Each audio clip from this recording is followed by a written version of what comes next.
Our story begins not with a man, but with a fish. A very big fish.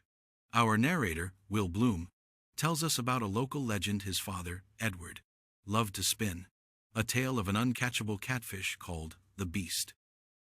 This wasn't just any fish. It was special, touched by something extra, much like the storyteller himself. According to Edward, on the exact day Will was born, he finally hooked this legendary creature. But he didn't use worms or lures. No, he used the one thing a ghostly river thief couldn't resist: his own gold wedding ring. The massive fish leaps, swallows the ring whole, and snaps the line. Suddenly, Edward's promise to his wife is stuck in the gut of the beast. But after chasing it down, he discovers the fish is a female, about to lay her eggs. Seeing a bit of himself in her, both of them about to become parents, he lets her go. Years later, Edward tells this very story at his son's wedding, delivering the punchline with a grin. Sometimes the only way to catch an uncatchable woman is to offer her a wedding ring. For Will, this is the last straw. He publicly confronts his dad, accusing him of lying and furiously complaining that he's just a footnote in his own birth story. The fight creates a painful silence between them that lasts for 3 whole years. And right away, we understand the heart of this film: Will's desperate need for reality from a father who only speaks in myths. 3 years later, we find Will living in Paris with his wife, Josephine, working as a journalist when the phone rings. It's his mom, and the news is grim. His father's cancer is back, and the doctors are stopping treatment.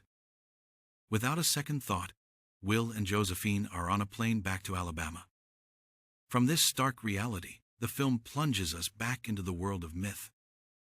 We see Edward telling a bedtime story to a young, wide-eyed Will. It's a spooky tale about a witch who lives deep in a swamp. This witch has a magical glass eye, and if you're brave enough to look into it, it will show you exactly how you're going to die. While his friends are scared stiff, young Edward marches right into her shack to see for himself. Back in the present, Will finds his father looking frail, but Edward isn't scared. He calmly insists that he knows he isn't going to die from cancer, because he's already seen his death in that witch's eye. And this isn't how it happens. He tries to bridge the gap with his son, calling them both storytellers. But when Will begs his father for the true versions of his life, for just the facts, Edward dodges. He changes the subject, telling Will the pool needs cleaning. It's a classic Edward move, using a mundane task to sidestep any real, uncomfortable emotion. We then get the official origin story of Edward Bloom, as told by Will. After a bizarrely rapid growth spurt in his youth, Edward was confined to bed for 3 years.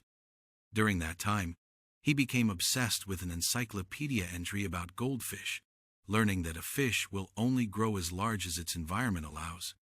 Edward took this to heart, deciding he was intended for larger things, and that a giant man can't have an ordinary-sized life. He quickly becomes a celebrated local sports hero and the biggest personality in his tiny hometown of Ashton. But his status is soon challenged by the arrival of an actual giant, Carl, whose massive appetite is terrorizing the town. While the townsfolk are ready to form a mob, Edward calmly volunteers to go talk to him. Protected by the knowledge from the witch's eye that the giant can't kill him, Edward finds Carl in his cave. He discovers Carl isn't a monster, just a lonely guy who feels out of place. Seeing a kindred spirit, Edward convinces Carl that the town is too small for both of them, and that they should leave for the big city together. After the town gives him a hero's farewell, Edward comes to a fork in the road. Instead of taking the safe, paved highway, he chooses the overgrown, haunted path. It's a decision that defines his entire philosophy. Always choose the difficult, mysterious journey, because the reward will be that much greater. Edward's treacherous journey through the haunted woods leads him to a clearing and into a place that feels like a dream, the town of Spectre. It's a perfect, hidden paradise, where the grass is always green, the people are always friendly, and everyone is barefoot. The town's gatekeeper, Beeman, greets him warmly but notes, "We weren't expecting you yet." Spectre is a place where time and ambition seem to stand still. Even the local poet, a man from Edward's hometown, has been stuck on the same three-line poem for 12 years. The town's serene, stagnant atmosphere is alluring, but Edward knows it's not for him. He's enchanted by the sight of a beautiful woman swimming in the river, who a little girl named Jenny tells him is really just a fish that no one can ever catch. Despite the town's charm and their pleas for him to stay, Edward feels the pull of the world outside. As he tells Beeman, "I'm just not ready to end up anywhere." Leaving his shoes behind with all the others, he makes a promise to young Jenny that he'll come back someday and walks away from paradise. He chooses the pain of an unknown future over the comfort of a perfect, unchanging present.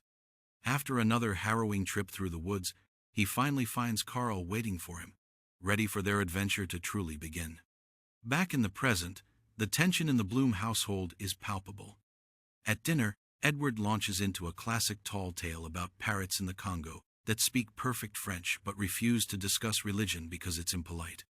The story immediately falls flat when Will points out that his wife, Josephine, has actually been there, a quiet reminder of the gap between Edward's fantasies and his family's reality.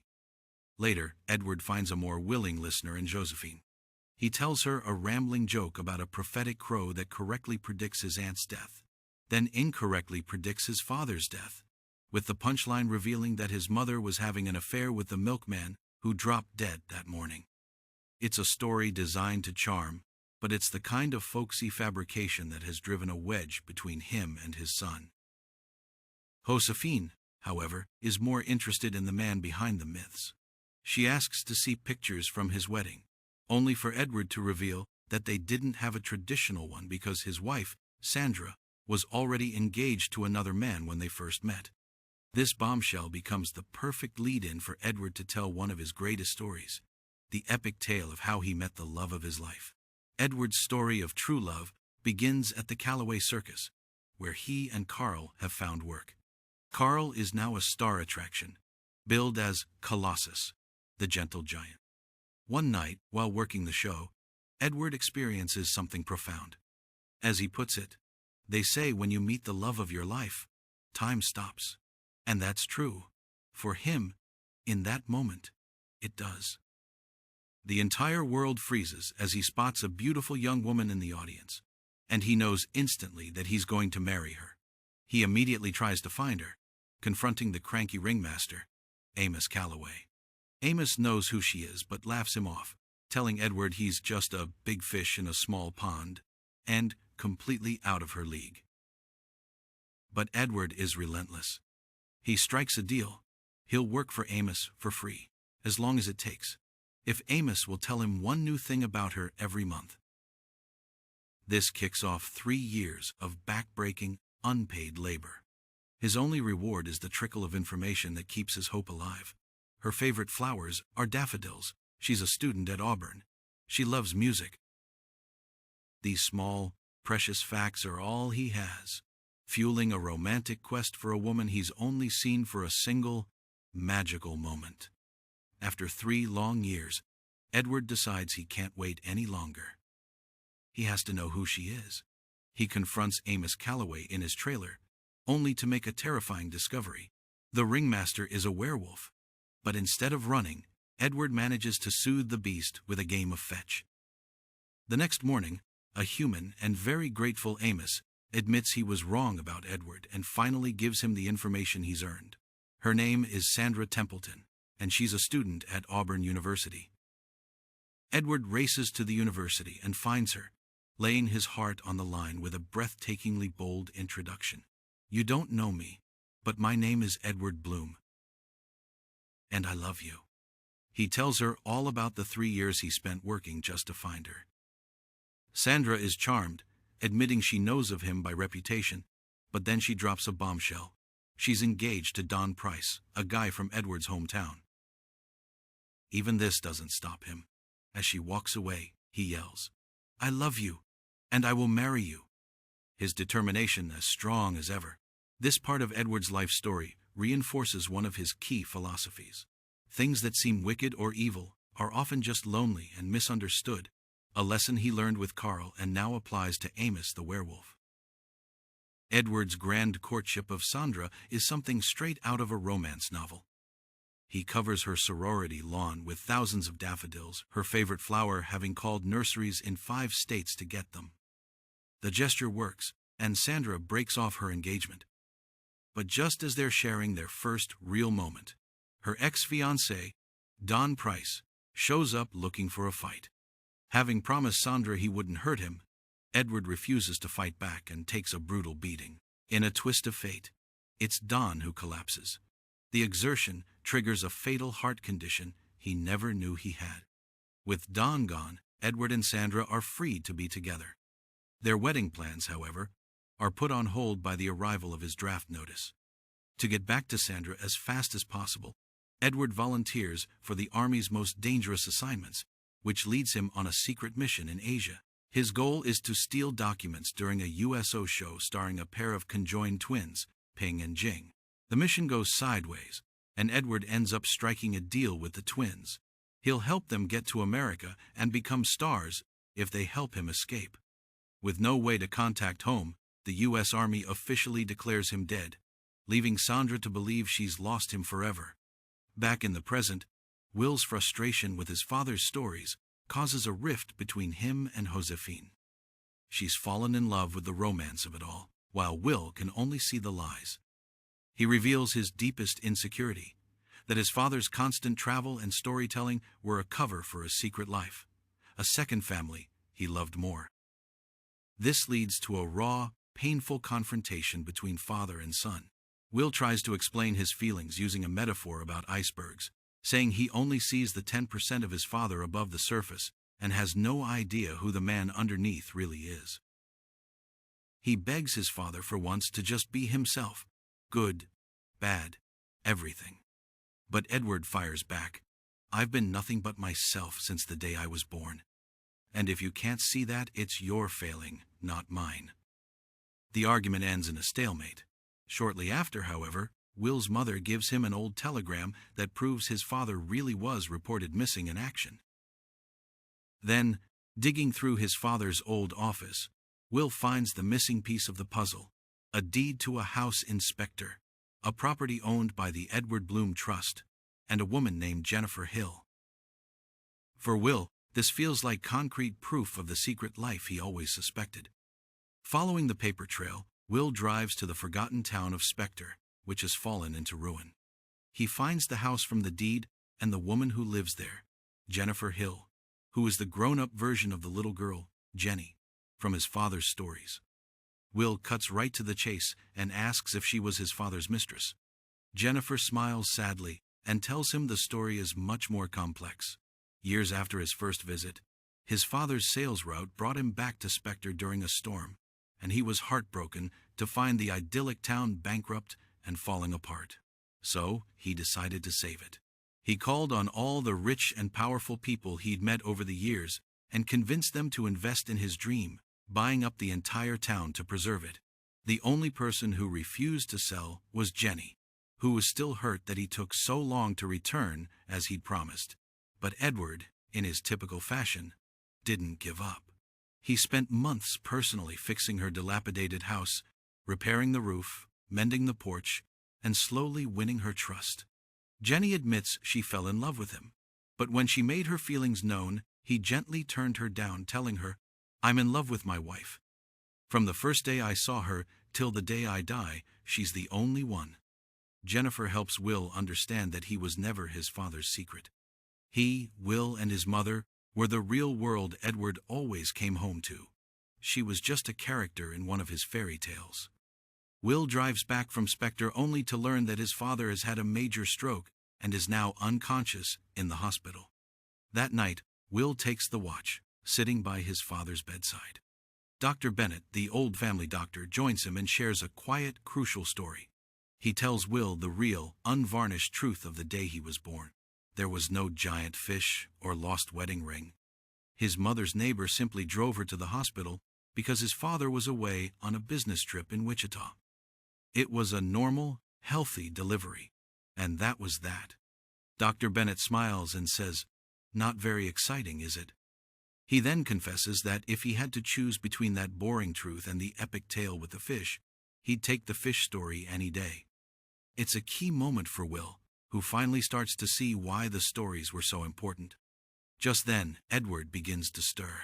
He can barely speak, but he looks at his son and asks him to tell him the one story Edward himself never could. Tell me how it happens. How I go. He's asking Will to finish his life story for him, to tell him what he saw in the witch's eye all those years ago. In the film's beautiful and heartbreaking climax, the roles are finally reversed. Will, the man who has spent his life demanding facts, must now become the storyteller. With his father listening, Will begins to weave the final tale of Edward Bloom. It starts in the hospital, where Edward suddenly feels strong again. Together, they stage a daring escape, flying down the halls in a wheelchair as doctors and nurses chase after them. They burst out of the hospital and find Edward's classic red Charger, looking brand new. They race towards the river, the place where all of Edward's stories converge. As they arrive, they are greeted by a joyous crowd comprised of every character from Edward's life: Carl the Giant, Amos Calloway, Norther Winslow, Ping and Jing, and everyone from the town of Spectre. There are no tears, only smiles and cheers as they send him off. Will carries his father, who has become miraculously weightless, into the river where his wife Sandra is waiting for him. He gently places Edward in the water, and in a final moment of magic, his father transforms into the one thing he always was: a very big fish. He swims away, finally home. Lying in his hospital bed, the real Edward looks at his son, a tear in his eye, and with his last breath, whispers, "Exactly." He passes away, having been given the perfect, mythical ending he deserved, told to him by the son who finally understood. The day of Edward's funeral arrives, and this is where the movie pulls its most beautiful trick, finally merging the worlds of fact and fiction. As Will stands by the graveside, he sees the guests arriving, and he recognizes them all. There's Carl the Giant, who is indeed very tall, though not a monster. There's Amos Calloway, a short and charismatic man, but not a werewolf. The conjoined twins, Ping and Jing, are there, as is Norther Winslow, the poet from Spectre. They are all real. Will finally realizes that his father wasn't a liar.